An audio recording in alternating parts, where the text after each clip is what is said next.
Hi, my name is Nicholas Vasella. Most people call me Nick. I'm from Merrick, New York, which is on Long Island. As far as live theater goes, I have done some live theater. I back in sixth grade, the sixth grade play we did Joseph and the Amazing Technicolor Dreamcoat. I was Gad, one of Joseph's brothers, so that was pretty cool. And every year, it's a tradition in my family that we go to the city and have dinner and see a Broadway show. This past year, we saw Mrs. Doubtfire on Broadway a couple of days before it closed due to COVID. So that was pretty cool. It was a really good show.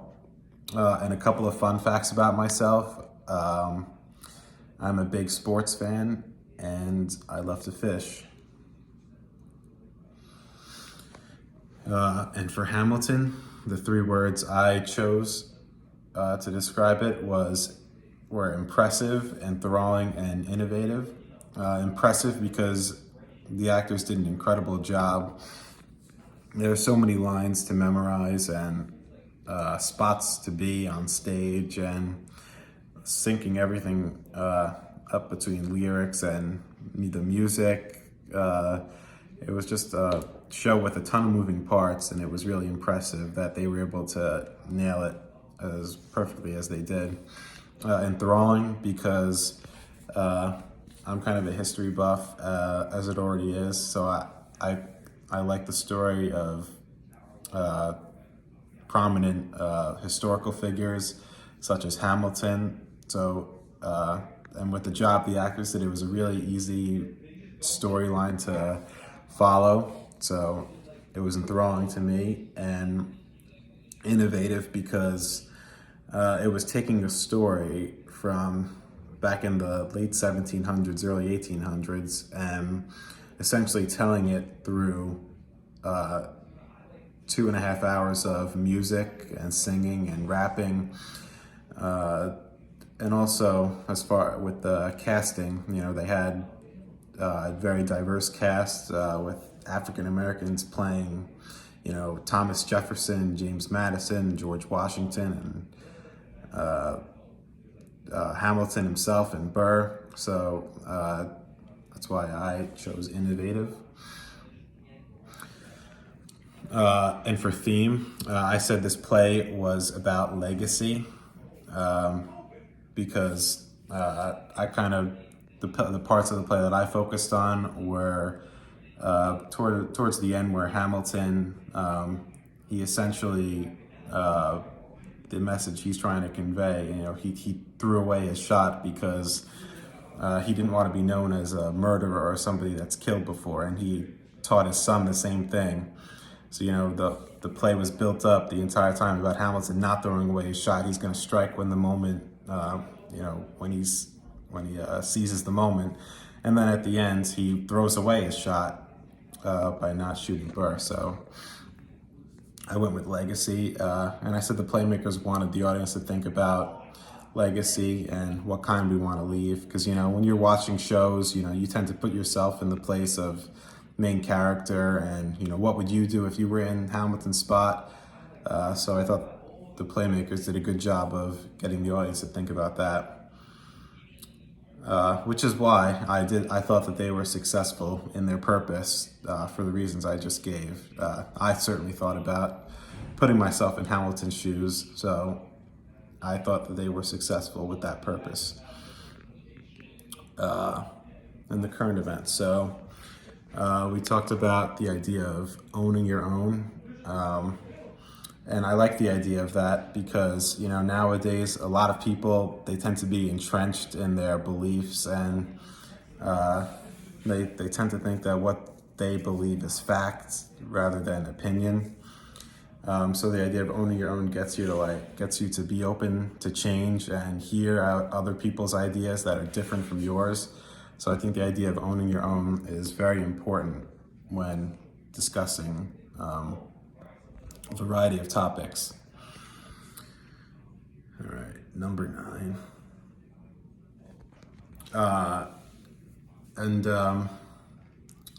the reaction to the discussion of the issues in theater right now. The one issue that stood out to me was the well-intentioned missteps and simple ignorance of many productions or companies out there, because a lot of them they put their cast and their staff through training and sensitivity training, but we all know that doesn't really work. You just go through the training just to go through the motions. You don't actually go through that change. So that's one that stood out to me, because the NFL is going through a similar problem right now with minority head coaches. But so moving on to number 10, summing up the articles. So let's go by. The open letter to the BIPOC theater makers was an open letter written about systemic racism in the theater industry. Minority workers, they're not giving opportunities to get in positions in productions, and when they are, they're often silenced or undermined. The actual open letter itself, the letter called out racism in theater and promotion of anti-Blackness. So they called out many of those things, and they essentially demand change. In the open letter from Black women theater writers, the letter explains how they've been waiting a long time essentially for equality in theater, and they list a bunch of different things they expect to change going forward. The Atlantic article about casting controversy, ads for Hamilton, and the auditions, they encourage minorities to get roles in theater, because so many of them don't even get the opportunity. The HowlRound article talks about 3 points, whereas that he lists our concerns with Hamilton, being feminism, bootstraps, immigration narrative, and the misplaced revolution of Hamilton's racial diversity. So the next one, the Rolling Stone article, it talked about how Generation Z and millennials, how Gen Z has turned on Lin-Manuel Miranda because he kind of, broke tradition with casting African Americans for, Thomas Jefferson, George Washington, and other white historic figures. So yeah, and my reaction to reading those articles, I guess the first few stood out to me. The open letter talking about racism in theater, and I just think looking at the stats that show how minorities and BIPOC members, how they don't get the roles in theater nearly as much as white people do, because you can't, numbers don't lie, so it's pretty crazy to read.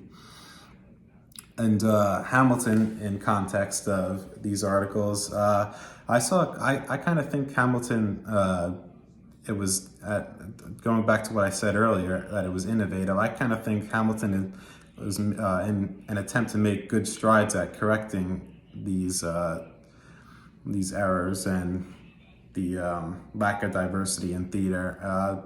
By being diverse, Hamilton, they had a very diverse cast. So I thought that Hamilton has done a pretty good job trying to correct these issues, and Lin-Manuel Miranda himself. All right, thank you.